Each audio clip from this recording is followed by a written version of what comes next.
Kastil Blackwood bukanlah sekedar tumpukan batu. Ia adalah sebuah keangkuhan yang membeku di perbukitan Skotlandia, selalu diselimuti kabut yang lembab dan dingin, seolah langit pun enggan menyentuhnya dengan sinar matahari yang hangat. 100 tahun yang lalu, kastil megah ini menjadi rumah bagi keluarga bangsawan Blackwood, yaitu Lord Alistair, istrinya Lady Eleanor, dan putri mereka yang berumur 10 tahun, Elizabeth. Lady Eleanor adalah seorang wanita dengan kecantikan pucat yang rapuh. Matanya yang kelabu selalu memancarkan kerinduan yang mendalam. Ia menikahi Alistair bukan karena cinta membara, melainkan karena perjanjian antar keluarga. Perjanjian yang memaksanya menukar kehangatan hidup dengan kemewahan yang dingin. Namun, ia mencintai Elizabeth, putrinya, dengan segenap jiwa yang tersisa. Lord Alistair adalah seorang bangsawan dengan ambisi besar dan jiwa petualang yang membara. Memutuskan untuk berlayar ke timur jauh untuk memperluas jaringan bisnisnya, menjanjikan kekayaan berlipat ganda bagi keluarganya. Aku akan kembali sebelum daun-daun musim gugur terakhir jatuh, Eleanor. Kita akan hidup bergelimang emas, janjinya sambil mengecup kening istrinya di dermaga Glasgow yang berkabut. Eleanor menunggunya di musim gugur. Ia menunggunya di musim dingin. Ia menunggunya hingga musim semi kembali tanpa membawa bunga, hanya kesunyian. Surat-surat dari Alistair tiba-tiba berhenti setelah 6 bulan. Kemudian pengacara keluarga datang membawa kabar buruk. Investasi Alistair gagal total, dan yang tersisa hanyalah hutang yang menjerat. Mereka kehabisan uang. Kemewahan kastil Blackwood mulai terkikis satu persatu. Permadani berharga, perak keluarga, dan perhiasan emas Eleanor harus dijual. Yang paling menyakitkan bagi Eleanor adalah melepaskan para pelayan.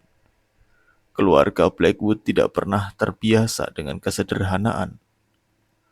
Pelayan terakhir, seorang wanita tua yang baik hati bernama Agnes, diberhentikan dengan tangis karena Eleanor tidak mampu lagi memberinya upah. Di balik dinding-dinding kastil yang dingin, Eleanor mulai sakit-sakitan, kelelahan mental karena penantian yang sia-sia, ditambah kurangnya nutrisi dan kehangatan, membuatnya terbaring tak berdaya di kamar tidur utama. Elizabeth, anak yang cerdas dan penurut, berusaha merawat ibunya dengan sepenuh hati. Ia mengompres dahi ibunya dengan air dingin yang diambil dari sumur tua. Ia menyelimuti tubuh ibunya yang menggigil dengan selimut beludru tua yang baunya apek. Namun, anak berusia 10 tahun itu tidak tahu cara merawat penyakit mematikan. Lebih penting lagi, ia tidak punya makanan. Lemari penyimpanan makanan kastil kosong melompong, hanya menyisakan beberapa potong roti kering dan air yang dingin. "Ibu, minumlah," bisik Elizabeth, menyodorkan air ke bibir ibunya. "Elizabeth, sayangku," suara Eleanor sangat lemah. "Kau harus makan. Carilah di dapur." "Tidak ada apa-apa, Ibu. Tapi tidak apa-apa. Elizabeth kuat," jawab gadis itu sambil memaksakan senyum yang pucat. Pada malam yang dingin di akhir tahun 1925, Eleanor menghembuskan nafas terakhirnya. Tubuhnya terbaring kaku. Matanya masih terbuka, menatap ke arah jendela besar di seberang ruangan. Alistair adalah kata terakhir yang diucapkannya. Sebuah ratapan penantian yang kini menjadi abadi. Elizabeth tidak menangis. Ia terlalu lapar dan kedinginan. Ia hanya meringkuk di samping tubuh ibunya yang mulai dingin, mencoba mengambil sedikit kehangatan yang tersisa. Selama 7 hari, Elizabeth tinggal di kamar itu.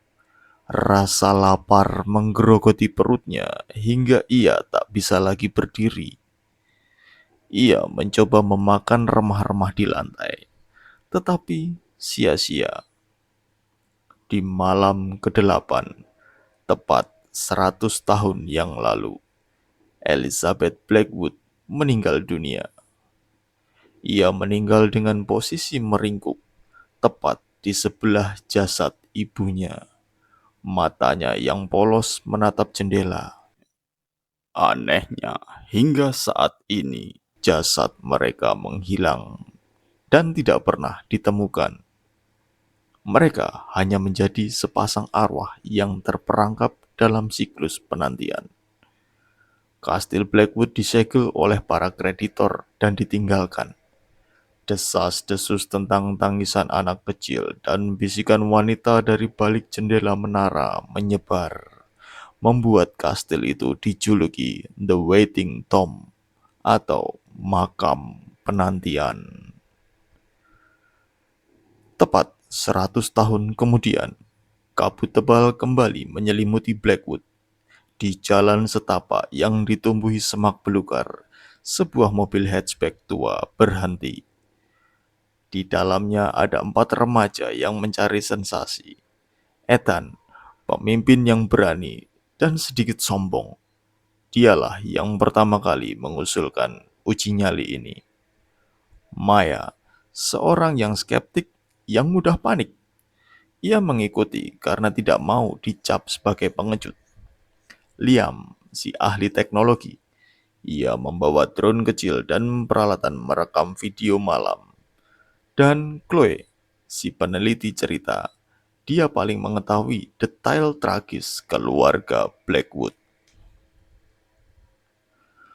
Sudah jam 11 lewat 50 menit. 10 menit lagi genap 100 tahun. Bisik Chloe. Suaranya terdengar cemas. Tepat waktu. Katanya arwah mereka paling aktif saat jam pergantian ini, jawab Ethan sambil mengeluarkan senter taktikalnya. Siap kawan-kawan? Liam, rekam semuanya. Mereka menyelinap melalui lubang jendela ruang bawah tanah yang berdebu. Udara di dalam langsung terasa berbeda. Berat, dingin, dan berbau lumut. Serta sesuatu yang sangat tua dan pahit. Seperti bunga yang membusuk di dalam vas yang sudah lama. Mereka menaiki tangga sempit ke lantai dasar. Di balai utama, senter mereka menyapu lukisan-lukisan keluarga yang gelap, termasuk potret Lord Alistair yang tatapannya terlalu hidup. Liam memasang kamera inframerah di tripod kecil di sudut ruangan. Sistem perekam sudah aktif. Kita akan merekam semua anomali, thermal, dan audio, katanya. Dengarkan, selamanya. Hening. Hanya detak jantung mereka yang terdengar. Aku mendengar sesuatu, bisik Ethan. Seperti krek, krek. Itu adalah suara piano. Bukan dentingan yang dimainkan, melainkan suara berat seperti seseorang baru saja menekan beberapa tuts yang sudah lama tidak digerakkan. Suara itu berasal dari ruang musik di ujung balai utama. Chloe menelan ludah. Itu itu pasti piano harpsichord Lady Eleanor.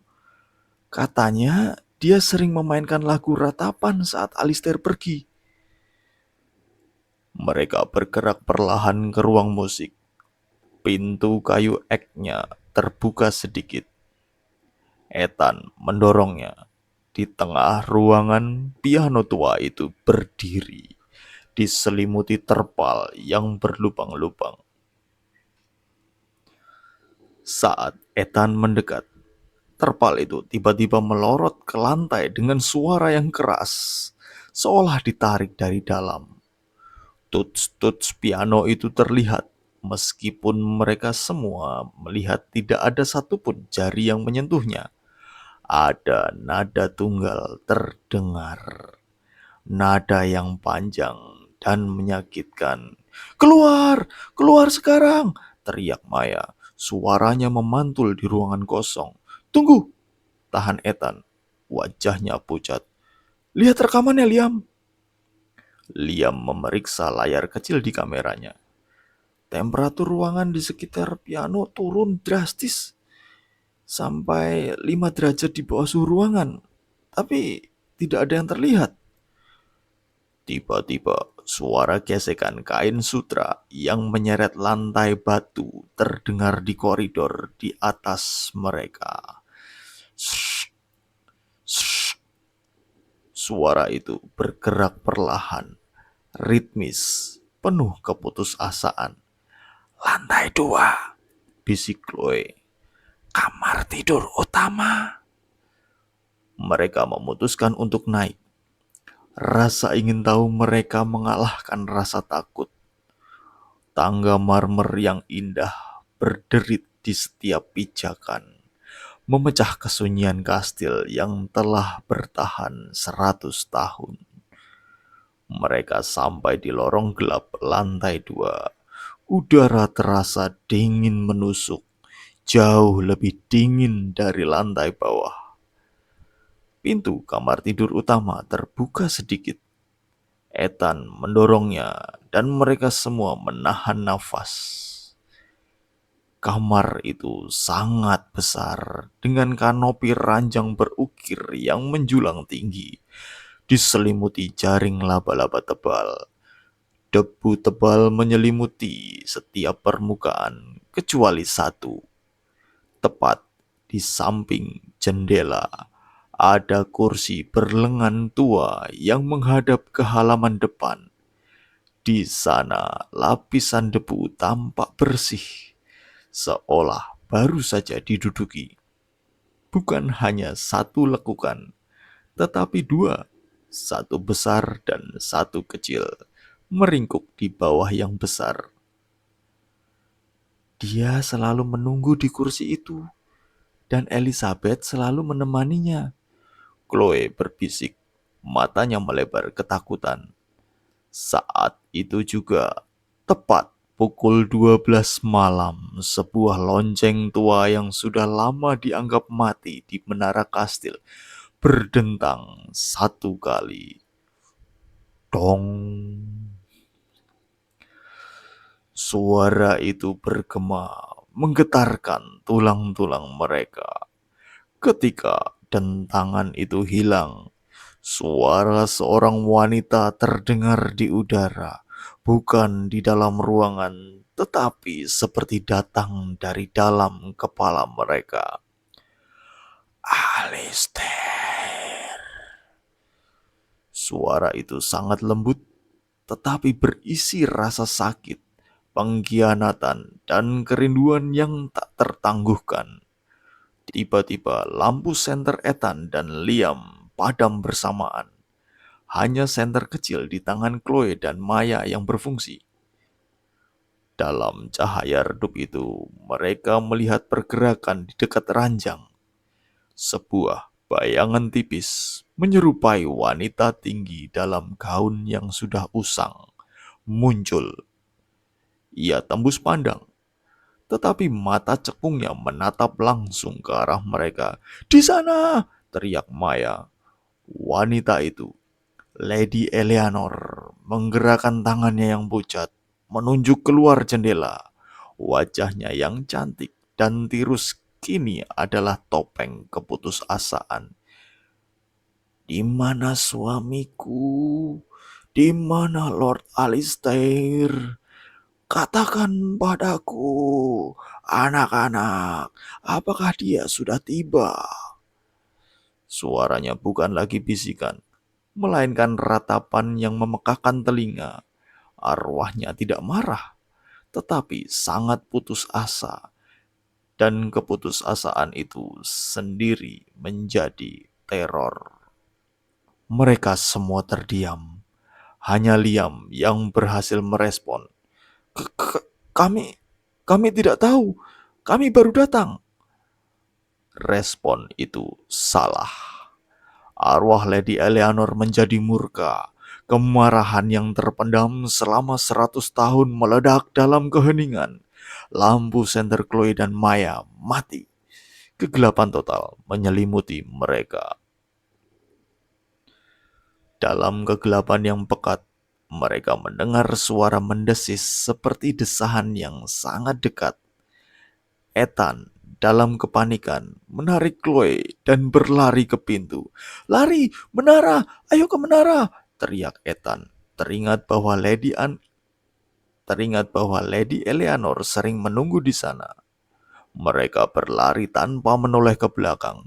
Maya dan Liam tertinggal. Mereka berdua bersembunyi di balik tirai beludru tebal yang sudah robek. Shh, shh. Suara gaun menyeret itu kini ada di tengah ruangan. "Kamera, kita harus dapatkan kameranya," bisik Liam. "Lupakan kameranya, aku mencium bau. Bau roti basi." Maya terisak. "Dan ada yang berbisik." Liam mendekatkan telinganya. Di antara suara gesekan gaun Lady Eleanor, ia mendengar bisikan lain. Suara anak kecil yang sangat pelan. "Makan, lapar." Bau apek dan bau roti kering itu semakin menyengat. Liam merasa ada tangan kecil yang sangat dingin menyentuh pergelangan kakinya. Dengan mata terpejam, ia menyentakkan kakinya dan berlari ke pintu kamar. Maya mengikutinya, tetapi terlambat. Saat Maya melewati ambang pintu, ia merasakan tarikan kuat di rambutnya. Ia jatuh berlutut. Ketika ia mendongak, ia melihat siluet Lady Eleanor di ambang pintu.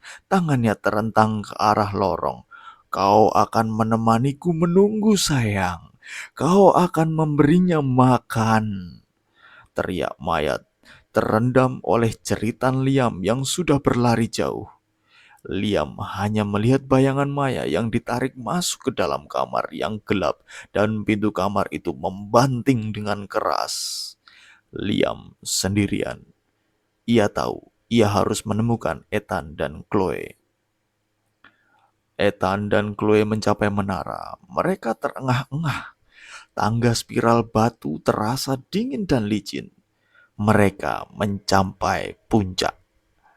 Ruangan itu kecil, hanya dihiasi jendela kaca besar yang menghadap langsung ke jalan setapak menuju kastil. Mereka menyalakan korek api. Dalam cahaya kecil itu, mereka melihat di dinding batu tertulis goresan kuku yang dalam. "Alistair is coming." Di bawahnya banyak goresan angka. "Itu hitungan hari yang dilakukan Lady Eleanor saat menunggu suaminya," kata Chloe gemetar. Tiba-tiba kaca jendela bergetar, meskipun tidak ada angin kencang di luar. Kabut di luar jendela tampak bergerak liar, membentuk siluet. Shh, shh. Suara gaun menyeret itu datang dari tangga. Ethan dan Chloe bersembunyi di balik patung singa batu yang rusak. Lady Eleanor dalam wujud yang kini lebih jelas. Seorang wanita kurus dengan kulit pucat seperti lilin dan gaun sutra yang robek memasuki ruangan. Matanya yang kosong terfokus pada jendela. Dia berdiri di sana seperti yang dilakukannya selama 100 tahun. menanti. Lalu sebuah suara melengking dan dingin menusuk ruangan. "Ibu, aku lapar. Kami tidak punya apa-apa." Di sudut ruangan, di balik bayangan, muncul sosok anak kecil, Elizabeth. Ia tidak lebih dari bayangan tipis yang meringkuk, bibirnya yang kering bergerak-gerak. Lady Eleanor berbalik ke arah putrinya. Ekspresi kesedihan yang tak tertahankan tampak di wajah arwah itu. "Aku tahu sayang, aku tahu. Tapi ayah akan segera datang. Dia akan membawa pelayan dan makanan untuk kita." Elizabeth hanya menangis tanpa suara. Air mata hantu yang dingin menetes ke lantai. Ethan menyaksikan adegan itu, sebuah pengulangan kejadian yang abadi dari tragedi kelaparan dan penantian yang tidak pernah berakhir.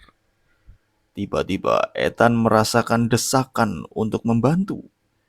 Ia mengeluarkan sepotong biskuit yang ia bawa di sakunya. Aku punya ini, ambil ini," teriak Ethan, melemparkan biskuit itu ke arah Elizabeth. Biskuit itu mendarat tepat di kaki bayangan Elizabeth. Dan kemudian sesuatu yang mengerikan terjadi. Elizabeth tidak mengambil biskuit itu. Arwah Lady Eleanor yang melihat tindakan Ethan berbalik sepenuhnya. Wajahnya kini tidak lagi sedih, tetapi marah besar karena penantiannya diinterupsi oleh manusia hidup. "Kau mengganggunya, kau bukan pelayan, kau adalah bayangan. Pergi!" Dan Chloe merasakan gelombang dingin yang dahsyat mendorong mereka. Mereka terbanting ke dinding. Saat mereka mencoba bangkit, mereka melihat Elizabeth kecil tidak menatap biskuit itu. Dia menatap Chloe. "Kau, kau punya makanan. Kau bisa memberikannya padaku." Di sisi lain kastil, Liam berlari tak tentu arah, dipandu oleh ketakutan murni. Ia berakhir di koridor servis yang sempit, yang menuju dapur besar. Saat ia memasuki dapur, bau busuk masakan basi dan sampah berumur 100 tahun menyergapnya. Dapur itu besar dengan jendela-jendela yang tinggi yang menghadap ke kebun belakang yang kini ditumbuhi semak belukar. Di tengah dapur berdiri sebuah meja kayu ek panjang. Di atas meja itu, lampu senter Liam menyinari sesuatu yang menjijikkan. Piring-piring timah tua yang berkarat, semuanya kosong, kecuali satu. Di piring itu terdapat sesuatu yang mengerikan, sesuatu yang dulu pernah menjadi makanan, kini hanya sisa tulang belulang kecil. Dia makan sampai habis. Dia selalu lapar. Suara itu bukan suara wanita, melainkan suara berat dan dingin seorang pria. Liam berputar. Di ambang pintu dapur berdiri sesosok bayangan yang tinggi dan lebar.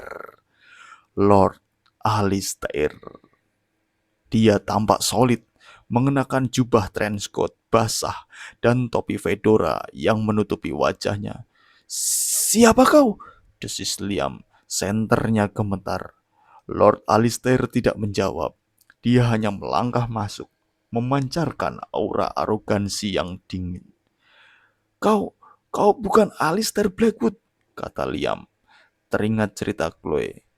Kau tidak pernah kembali. Kau meninggalkan mereka." Hantu Lord Alistair mengangkat tangannya yang pucat. Tidak ada kemarahan di matanya, hanya penyesalan yang berubah menjadi kemarahan terhadap orang lain, bukan dirinya sendiri. Aku kembali, aku kembali untuk mereka, tetapi mereka tidak mau melihatku. Mereka hanya melihat penantian.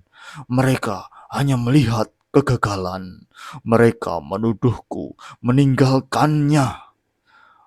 Lord Alistair yang hantu tidak tahu bahwa ia adalah hantu yang sama bersalahnya dengan hantu yang menunggu. Dia masih berpegangan pada keangkuhannya. Liam menyadari kastil ini tidak hanya dihuni oleh arwah yang menunggu. Ia juga dihuni oleh arwah seorang pria yang menyangkal kegagalannya. Saat hantu Alistair melangkah mendekat, Liam melihat melalui bayangan pria itu. Di dinding dapur, di balik jendela besar yang menghadap ke kebun, terdapat dua tengkorak manusia yang tergeletak di lantai batu. Tengkorak-tengkorak itu pasti adalah sisa-sisa Lady Eleanor dan Elizabeth yang akhirnya roboh karena kelaparan dekat sumber cahaya terakhir mereka. Kau yang membunuh mereka, kau yang membiarkan mereka mati kelaparan, teriak Liam, emosinya meledak. Hantu Lord Alistair meraung, suara raungannya memecahkan botol-botol kaca tua di dalam. Diam, aku adalah bangsawan, aku bukan pembunuh, aku adalah suami yang ditunggu. Gelombang energi dingin mendorong Liam keluar dari dapur, membantingnya ke koridor. Sementara itu, Ethan dan Chloe berhasil melarikan diri dari menara penantian. Mereka berlari menuruni tangga dan bertemu Liam yang terengah-engah dan terhuyung-huyung di lorong utama. Maya, Maya di kamar tidur. Aku dengar dia teriak Liam. Kita harus keluar, balas Chloe. Air mata membasahi pipinya. Namun di ujung lorong, di tangga menuju lantai dasar, berdiri hantu Lord Alistair. Di ujung lorong yang lain, pintu kamar tidur utama terbuka dan Lady Eleanor berdiri di sana, diikuti oleh bayangan kecil Elizabeth. Mereka terjebak di antara tiga arwah yang terkutuk. Penantian yang abadi, kelaparan yang tak terpuaskan, dan penyesalan yang menyangkal. Kau adalah pengantar kabar, raung Lady Eleanor. Katakan pada Alistair, katakan padanya, aku menunggunya. Kau adalah pengganggu, katakan pada Eleanor, aku telah kembali. Balas Lord Alistair. Liam, Ethan, dan Chloe kini berada di pusat badai emosi supranatural yang telah berlangsung 100 tahun. Mereka melihat ke kamar tidur utama, tempat Maya berada. Maya tidak berteriak lagi. Ia duduk di kursi berlengan yang berdebu, persis di tempat lekukan kecil Elizabeth tadi. Ia memegang biskuit Ethan, tetapi tangannya tidak bergerak. Matanya terbuka, menatap jendela, persis seperti Lady Eleanor. Elizabeth kecil kini berdiri di samping Maya, menunjuk ke arah biskuit di tangan Maya. Berikan, lapar. Elizabeth tidak ingin makanan dari luar. Ia ingin Maya menjadi pengganti ibunya, terjebak dalam penantian tanpa akhir, hanya untuk memberikan Elizabeth harapan palsu. Maya telah menjadi tawanan psikologis dari ritual penantian keluarga Blackwood. Ethan merasa harus mengakhiri semua ini. Ia berteriak sekuat tenaga, suaranya parau. Lord Alistair tidak pernah kembali. Dia mati di laut. Lady Eleanor, suami Anda meninggalkan Anda. Kebenaran yang kejam itu menyengat ketiga arwah. Hantu Lord Alistair ambruk. Jubahnya jatuh ke lantai. Raungannya berubah menjadi isak tangis yang terdengar seperti batu yang bergesekan. Tidak! Hantu Lady Eleanor memandang suaminya yang jatuh. Air mata hantu yang dingin kembali mengalir di pipinya. Ekspresi penantiannya berubah menjadi penerimaan yang mengerikan. Kau, kau, kau tidak pernah datang.